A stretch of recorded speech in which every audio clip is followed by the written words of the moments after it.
Hello and welcome back to Run Adventurer. Today I'd like to talk about why I love Hoka One shoes. So today I'm going to cover 5 types of people who might benefit from Hoka shoes and the 5 key features of Hoka shoes, as well as my personal experience of the shoes that suit me. Okay, anyway, go and watch the intro for a minute so I can be alone with my shoes.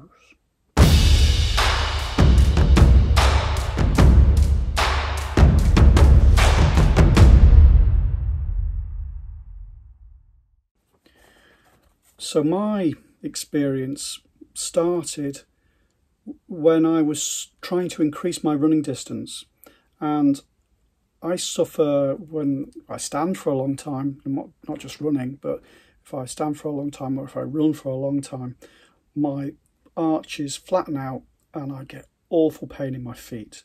So I was looking for something that would alleviate the pain on the long run.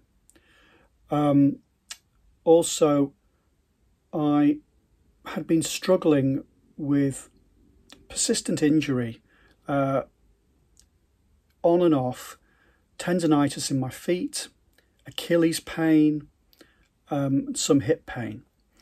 And so from what I'd read, the Hoka shoes provide massive stack height, lots more cushioning. And so they,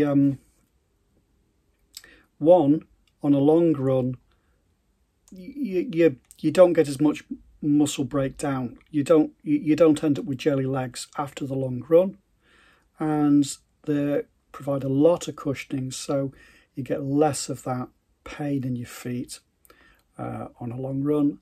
And also, because they've got so much cushioning, it means that you are getting less injuries. You're less prone to injury, and if you've got an injury, you may actually find that while you wouldn't be able to run in your normal shoe, with these you can. So let's go through 5 types of people who might benefit from the shoe.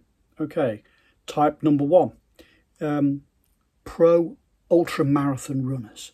So these people are the sort of people that like to go, I think I'm going to run 150 miles across the Alps today.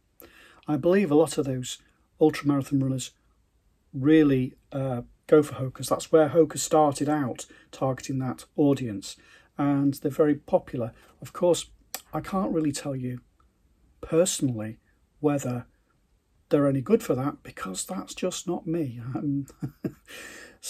But if you go and look at some of these long distance athletes, you'll see that they do wear Hokas.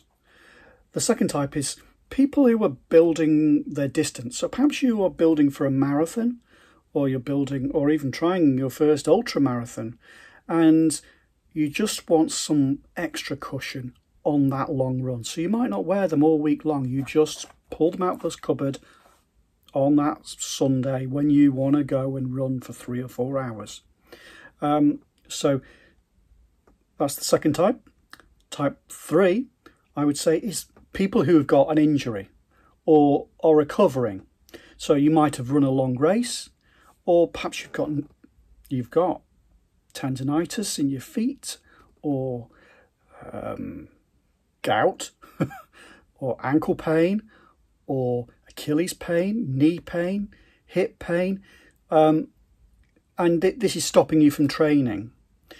If you go for the maximum cushioning Hokas, you may find that you can actually handle a bit of light exercise to help get moving again. It's worth a try. Okay, the 4th type is the heavier runner, which, well, I'm not that heavy now. I certainly was. I was carrying an extra 25 kilos of weight, and so it was really, it's a lot of force on your joints.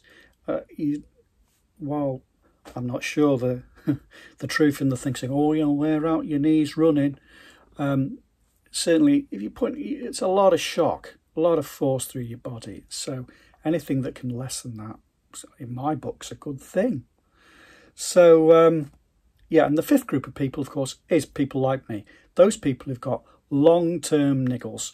You know, you're going along, you're fine, you're training, you're building, you're in the middle of a build cycle, and then bang, some niggle. You've got that I get the pain in the long bones of my foot and in the arch of my foot and in my Achilles, and any one of those three is going to just stop me running. It's not going to just stop me running, it's going to stop me bloody walking. It's a pain, it really is. And so anything that, I'm not saying it's a magic bullet, I'm not saying I never ever get any issues, because you do, but since I've been wearing these, the amount of injuries I've had has been a lot less. So okay, so that's who they're for. So let's talk about the key features. So the most prominent feature of a Hoka, any Hoka, is the high stack height. So you've got a large amount of cushioning. It does actually, I mean, I haven't got a normal pair of shoes here to compare it with, but it looks mammoth. It looks huge. But in reality, you sit in a bucket, so it's surrounding you. So it doesn't feel like you're wearing platform shoes. It feels fine. But it does. People from the outside, if you're new to this, you go like, "Wow, that looks like a lot." But that's what they're for. They provide a lot more cushioning. Okay. The other thing is they are not all of them, but a lot of them are very stiff. They're not flexible, but they have a natural rocker motion. They're designed to, when you land, to tow you off, to actually help you through your action. Okay, so that's something I really like. I find it very useful, particularly because I'm more of a heel striker, and so anything that's going to help me through the gate more efficiently is a good thing. Okay, so the third thing is the stability.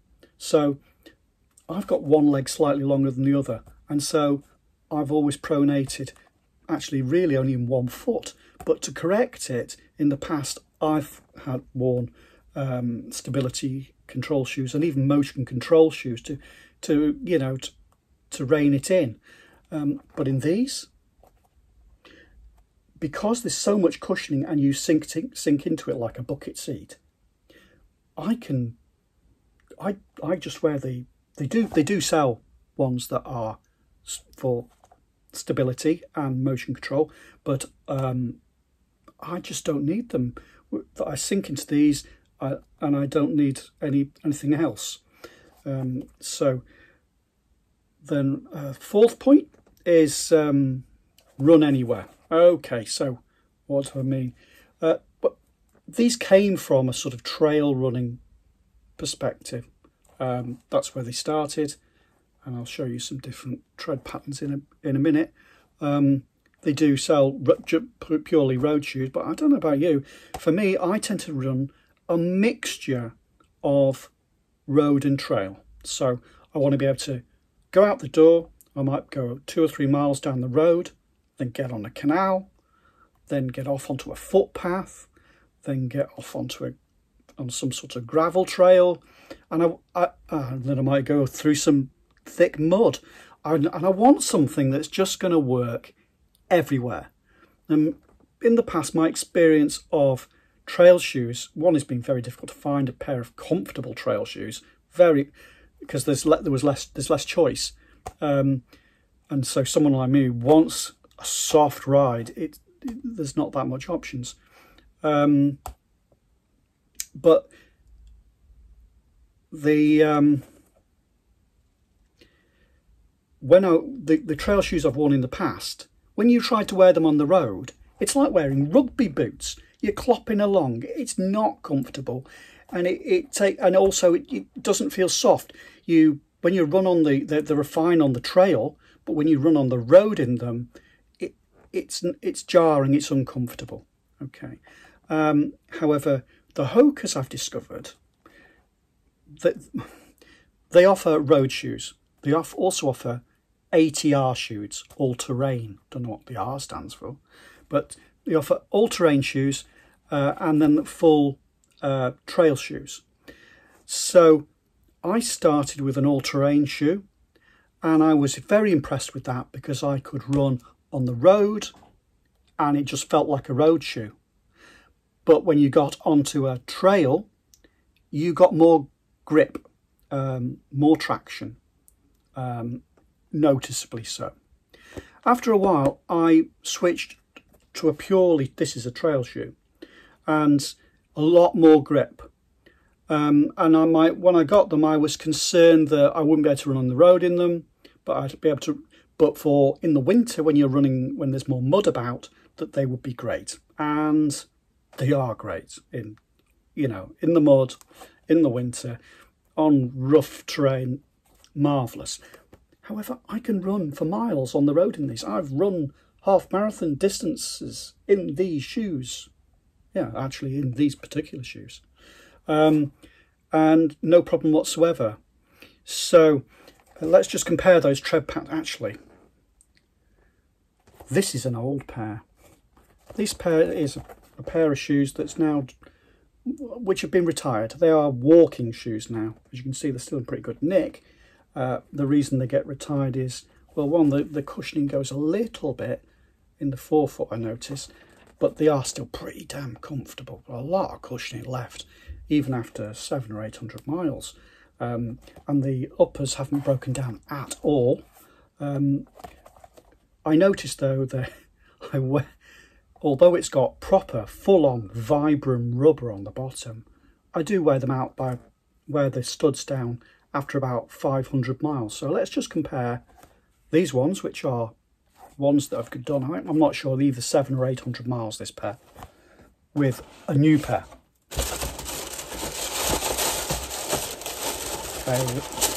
These are a vibrant colour on these, but they were cheaper. So if we compare the two, you'll see just how deep the tread is on these suckers. They really, it's, you know, 0.5 millimetre plus of tread. And then I slowly wear these down. And then so the wear pattern for me is the back heel and on the other side at the front. I'm guessing it depends, you know, that's a fairly standard sort of wear pattern. So yeah, as I say, you can run anywhere in them. And finally, the final reason, key feature of these is I can run for a long time without any pain.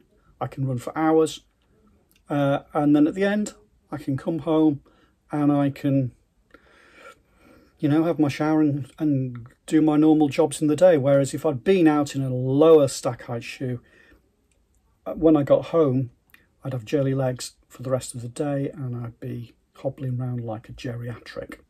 Okay, so then what actual shoes of Hoka's have I got and why did I get them? Okay, so let's start with my daily shoe. I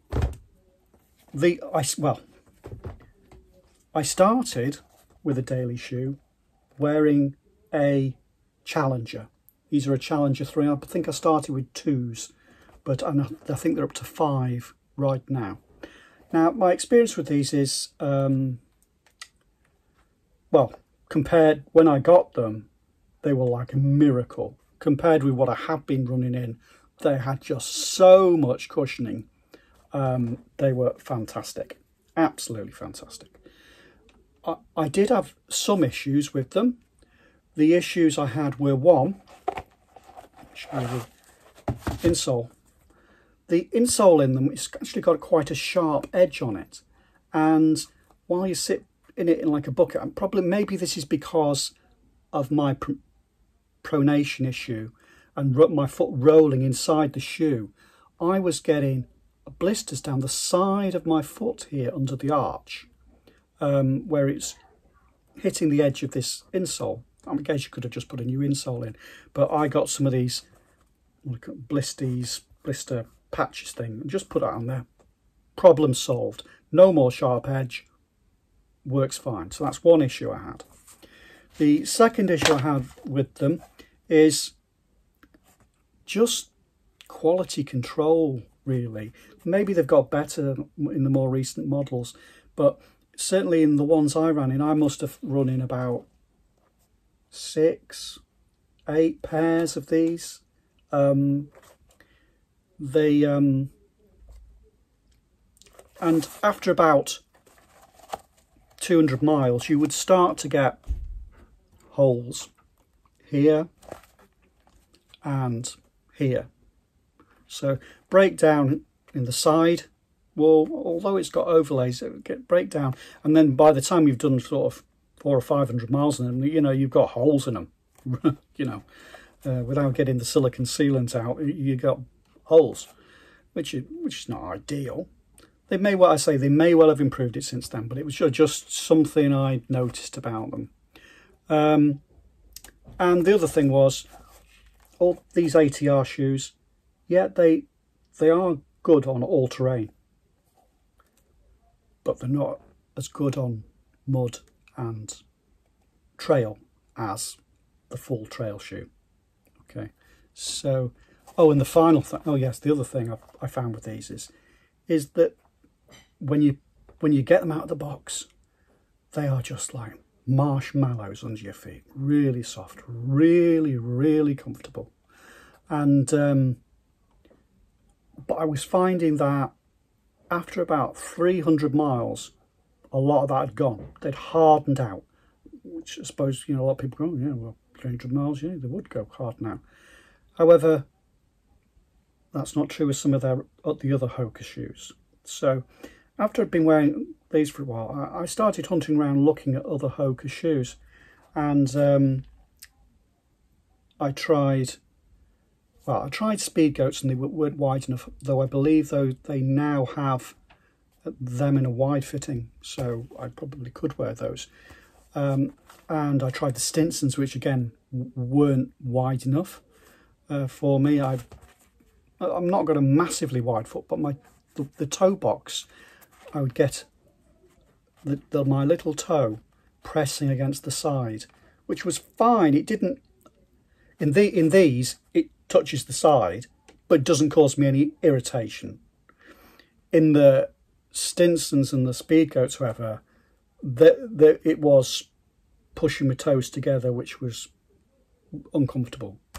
So those were no good. So then I tried the top of the range shoe. So this is the shoe that is meant for people who are going to run 150 miles over the Alps. That's who it's meant for, not for me, really. And I was just blown away, because the cushioning knocks them out of the water. Absolute, so much cushioning, so comfortable.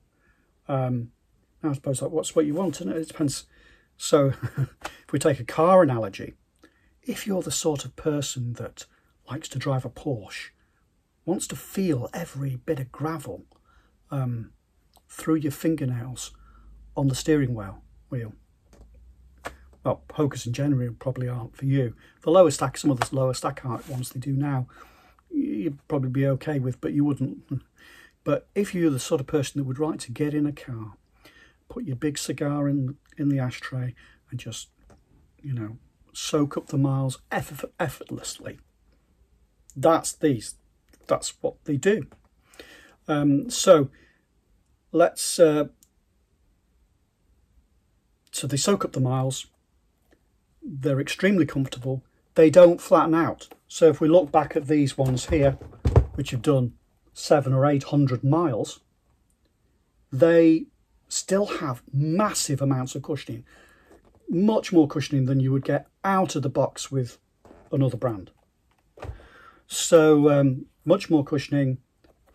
The cushioning lasts, so 500 miles plus, and I've still got plenty of cushioning. It's more the grip that makes me change them, really. And what else? Much more rigid upper. In fact, they've got even better of late. So this is a Mafate Speed 2. See that? Which is where I entered the Mafate range. And the uppers don't break down. They're much, much more sturdy. However, they got even better. They moved on to that to a Mafate Evo.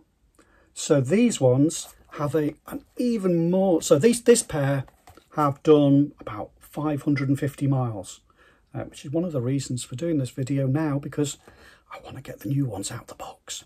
So no breakdown whatsoever. Still lots of cushioning.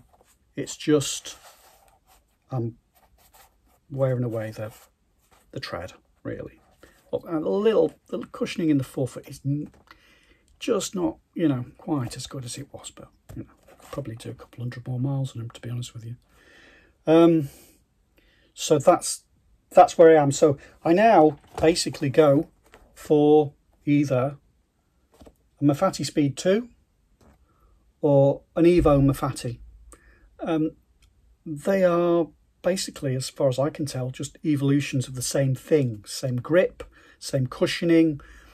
The Evo Mafate is perhaps slightly lighter, and it feels faster a little bit. But honestly, I'm not. For me, when I'm buying them, as soon as I get a new pair on my feet, I'm then looking round for who's got them on offer, because a pair of these full price is £160, but quite often if you just keep looking, you'll be able to get them 30% off. I think these ones I paid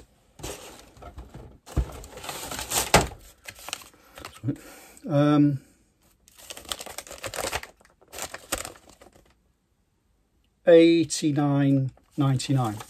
So if you just, you know, shop around, you can get them at a sensible price, which, I mean, £89.99 is less than you would pay for the cheaper entry point shoes. I'm not bothered if it's an Evo Mafate or a Mafate Speed 2, whichever's on offer, and I'll even wear them in tangerine if necessary. Some of the colourways are atrocious. The nicest looking ones are like the blues, or they do a red and black. Looks quite nice as well. So yeah, okay, so that's the shoes. What else? What other shoes have I got though? That's just the start of my journey with Hokas. I've also got, as I say, I get foot pain in under the arch with it flattening out, standing in any shoe for any length of time. So I have some, what are these called? I'll have to look. Tor Trafa. Extremely, I mean, sandals is one of those things. In the summertime, you want to wear a sandal, then you wear a sandal and you're walking around. By the end of the day, my feet are absolutely bloody knackered. Whereas these, I've got lots and lots of cushioning. You just pull them on, that's it. Very comfortable. Had these a couple of years, and when they wear out, I will just go and buy another pair. Full stop. That's those. What else? If I've done a long race, but to be honest with you, just for knocking around the house in really, I've got these which are called Ora Recovery Sliders, and they've got the full Hoka cushioning, but just in a slip-on shoe. Great for just wearing around the house. Takes all the weight off everything. So if you walk standing up and things hurt, just put these on, okay, and you're sorted. That. Then there's just general walking around. I bought these when I was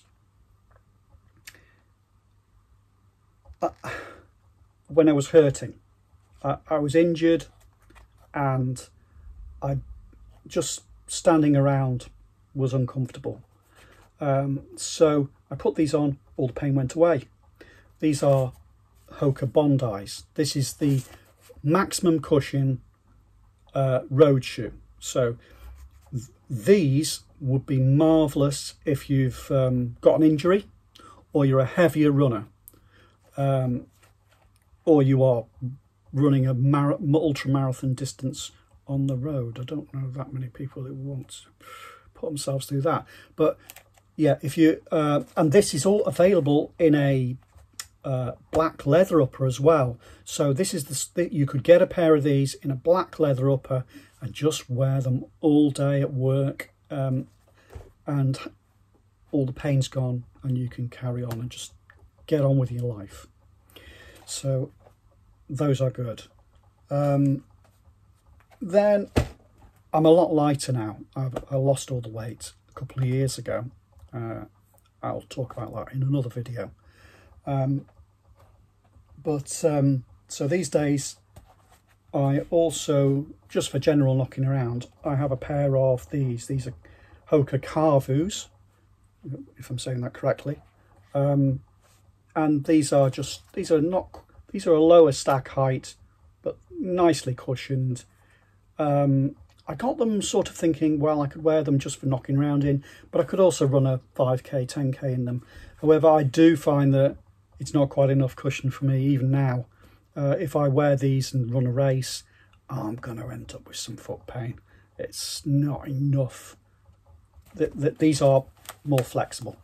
The rocker action, if you've got like tendonitis, what have you, in your feet, it's, as well as the cushioning, the fact that it's so stiff really helps protect your foot, whereas these aren't. So yeah, I just wear those for knocking around in. So any others? There are probably, yeah. I don't think they sell these anymore. These are called Vanquish, and they're a road shoe. And again, I ended up wearing these just for leisure. Again, I tried wearing these for, these are really soft shoes, and I wore them for running, but they're more flexible, and I found the flex is not what I need. I need a rigid shoe. So, but haven't broken down. Very, the uppers looks just as good as new, really, and very comfortable to just knocking around in. So those are the shoes I've got.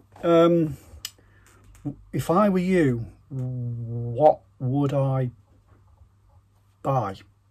Okay. Well, I guess that really depends on who you are and what you do. So just as a general sort of, if you're new to the brand and you want to try them, just give them a go. But you don't want to fork out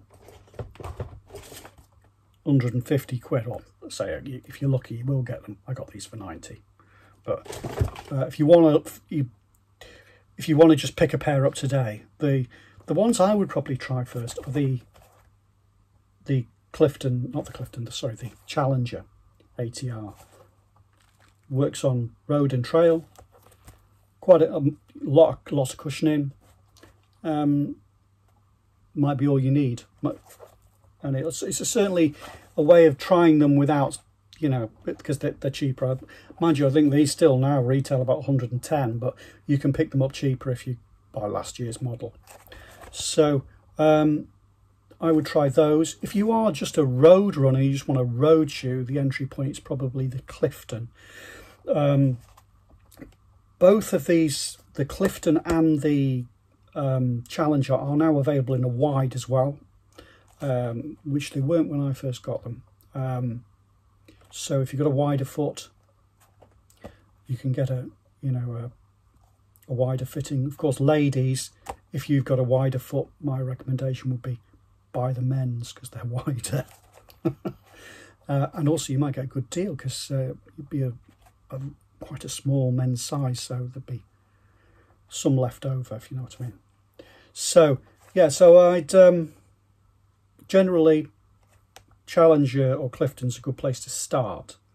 If you are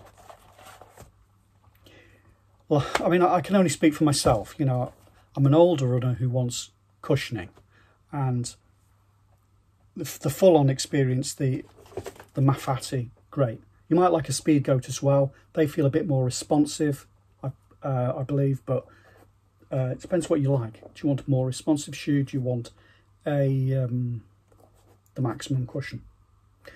What else? Then yeah, so if you're a heavy runner or a heavy, you're not necessarily, maybe just a walker, you just want more cushioning under your foot, go for a Bondi. Lots and lots of cushioning, very comfortable, whether you're just heavy or you're carrying an injury. Okay, then what I haven't got here is the race shoe. So I suppose, if you know, perhaps a Cavu is enough for you. There is a new one that's extremely popular, I've not tried yet, the Rincon, which is super light. I think it's about a 7-ounce shoe. Again, I suspect it won't suit me because it's probably too flexible for running in. And also it's got hardly any rubber on the bottom. It's got large sections of exposed outsole with just tiny little bits of rubber on it, so it's going to wear down quite quickly. You won't, I would expect, like with these, if I were to run in these, I'd probably have to 200 or 300 miles, they'd be knackered because I'd have just worn the bottoms off the buggers. So that's that. For the elves out there, Rincons, I would say, is a good starting point. There are some lightweight trail shoes as well, but I would say if you are one of these light people who just want to run fast, a Rincon will give you much more cushioning than you're used to. Feel very comfortable, but still be extremely light. You might well find that a pleasant experience. Right, so depends where you want to sit, really. Honestly, it's made a big impact to my life. Just the comfortable standing for long periods of time, the ability to run longer without jelly leg, without pain in my feet, and really good trail shoes, shoes that you can, that they say trail shoes, but frankly you could just wear them anywhere, whether you buy the ATR or the full trail shoe. They're just comfortable on multiple surfaces. I honestly, for running, just wear the one pair of shoes. It's the Mafates, and I wear them until they're worn out, until Strava sends me a message saying, you've done 500 miles in these shoes, you want to think about retiring them. And even then, quite often I'll then still do another 100 miles because I try to eke them out a little bit. They last a long time. They're very comfortable. It reduces injury. Anyway, I hope this has been some interest to you. It's just, I'm not, you know, all I can give you is my personal opinion. It may not work the same for you. We're all an experiment of one. But for me, they made a big difference. Okay, see you next time on Run Adventurer.